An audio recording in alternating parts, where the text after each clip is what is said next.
Hey everyone, my name is Tatiana Temple and I am a graphic designer. I specialize in data visualization and you can see some of my work here. And I spent the last probably 15-16 years dedicated to the study and practice of this. I have worked on a lot of projects for a lot of clients, from Fortune 500 to nonprofits and um, everything in between. And I have dealt seemingly, I think, with every possible kind of data. And I love to take boring quote unquote data and show it in a way that is actually instantly understandable and actionable. I used to work for an accounting firm, and it was kind of fun to, to make somebody's day by showing the data and showing it to them so easily that they can quickly see the whole story, make decisions and move on, and I just love that. I just love data. I can eat it for lunch. It's really amazing. So this channel is for designers who want to improve their game. Maybe you already are really good, but maybe you want to learn some tricks that I've learned along the way, and I'm going to try my best to share them. First of all, and you might already know this, but I want to give this big thank you and shout out to Edward Tufte, the guru of data visualization. If you have not read his books, which you can see now on the screen, um, especially the first one, the visual display of quantitative information, it says right in the middle of that stack, you just really need to stop this video right now and go ahead and read it and come back in 2 months after you're done. It's actually a real slow read because it's just there's so many ideas in it, and it's such high concentration of information. At least when I was reading it, it made me feel really smart. But anyway, so this is the foundation of what I do, and what probably every data visualization designer does, is the principles that are in these books. And also, Edward Tufte always brings up, and this is a very important subject, it is that the moral part of the story of data visualization. We have, as designers, we're like the last frontier to show, to make sure that the data is shown honestly, the visual integrity. So I'm going to do videos in the future about that, but we do have a moral obligation to share information truthfully, and that's what will make you feel good about your own work, and that you're making a difference in this world, and that, it's just more fun. It's nice to know these principles and to follow them. So now to the subject of this video, graphical excellence. That is taken from Tufte's book, The Visual Display of Quantitative Information. And it is, as you see on the screen, that which gives the viewer the greatest number of ideas in the shortest time with the least ink in the smallest space. All right, so let's break this down. We start with the viewer here, that which gives to the viewer. And the focus is, it's easy to miss it, but really the whole focus of what we're doing is about getting the information to the viewer. So you need to understand their thinking process. You need to understand their where they are, maybe what they already know, what kind of questions they will have, what are they going to be comparing to one another, and then you deliver that. You deliver an easy way to answer all of their questions. So the first rule, the last rule, the thought that needs to permeate every single decision in designing a graphic is about how do we get that information from the data into their head in the smoothest possible way, which will be described a little bit later. Okay, now we're talking about the greatest number of ideas. So we want our viewers to come to their own conclusions. You really don't want to humiliate somebody or disrespect somebody by being too, over-explaining stuff, or being too obvious, or really trying to like prove your point. Ideally, a data graphic needs to be neutral, and the reader needs to draw their own conclusions. And a very easy example for that is this map that was drawn by Charles Joseph Menard a long time ago. I don't remember exactly when it was, but it was about the Napoleon march to Russia, and I happen to be from Russia, so this is kind of close to home. And so this shows the number of troops that invaded Russia, and then the thickness of this line indicates how many were still remaining. So you can see at each river crossing, each cold night, people were dying, and it was mostly the winter that killed most of those French soldiers. And so you can draw so many stories, like each person who starts to look at this map starts seeing their own story and making their own discoveries. And it's really amazing, and each of us will maybe discover a different story.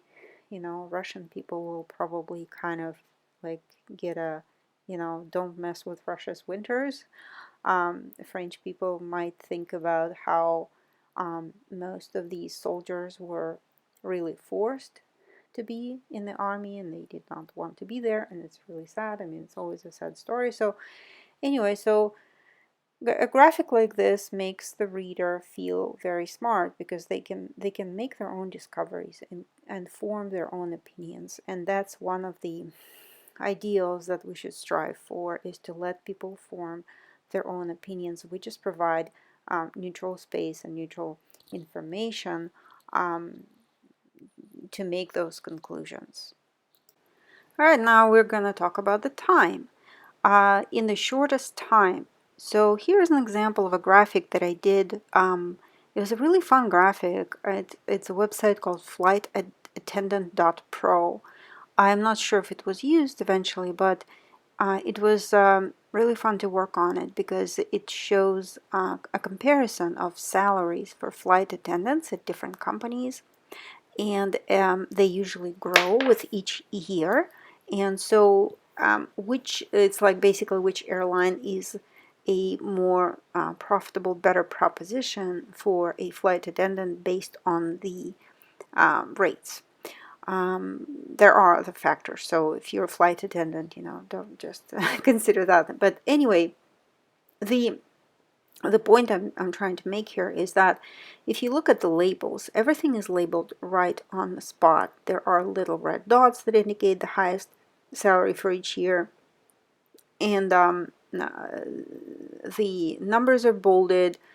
So anyway, and there's a little legend that is at the very top, so hopefully people will read that. But anyway, so it is designed, the whole thing is designed in order to make it the quickest scan possible, so people don't have to go dart their eyes back and forth. And you also need to consider generally the span of their eye movement. Like if a graphic takes up the whole page and you have to scan from the very left to the very right, you don't want to cause eye strain to your reader. So it needs to be compact. Our eyes have incredible density of perception. You can see the very minute detail, what Edward Tufte calls the resolution of typography. You can detect differences in the shapes of letters that are like, you can distinguish a Caslon font from a Garamond font pretty easily, and they have very small differences. They're both serifs. So anyway, so you don't want to dumb down the density. You can make a very dense graphic that will be very clear. So the idea is to kind of make it compact and don't make your reader's eyes travel too much. And now it's the fourth factor is the least ink. This is about decoration and what Edward Tufte calls chart junk, which we don't want to have. We don't want to have any design elements that do not serve a certain purpose. And so, like for example, this graphic. This is a graphic that's survived in the wild. It was published in a magazine called the Cities of Opportunity, and it was like a corporate publication, but it was picked up by a mainstream piece of media, The Atlantic, I believe, and they ran a story based on this graphic.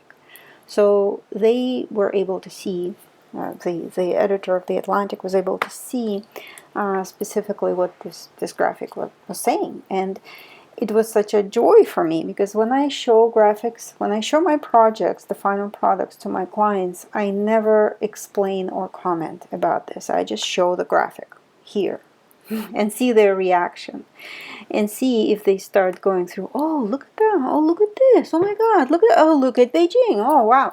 And so that's a successful graphic for you. So when you don't, like, when people do not even see your design, you know, we as data visualization designers, we are you know, we don't want people to pay attention to the design. We want them to go straight directly to the graphic. And if you stop the video, it's actually a very interesting thing. It's like a prediction on how cities are going to develop, their population, and their I forget what it was, jobs? Yeah. So the populations versus jobs is the top chart, and the GDP is the bottom row of these little area charts. It was a joy to design, it was a joy to sketch, and it was a joy to discover the story behind this. And so anyway, so the least ink, you know, don't decorate. Nobody needs the decoration, they just want to see the content. And lastly, in the smallest space, but we already talked about it, it needs to be compact, it doesn't need to be big, and you can increase density very, like, almost infinitely. You know, our eyes can definitely handle that. And so in the next videos, I will be showing some examples of specific types of charts. I think I'm going to start with pie charts, and the kind of the nuts and bolts of each of those types and what you might want to know. So if you like this, if you want to learn about something, you know, if you have any questions, please leave a comment, or go to my website and shoot me an email, and I would love to hear from you. I hope this was useful.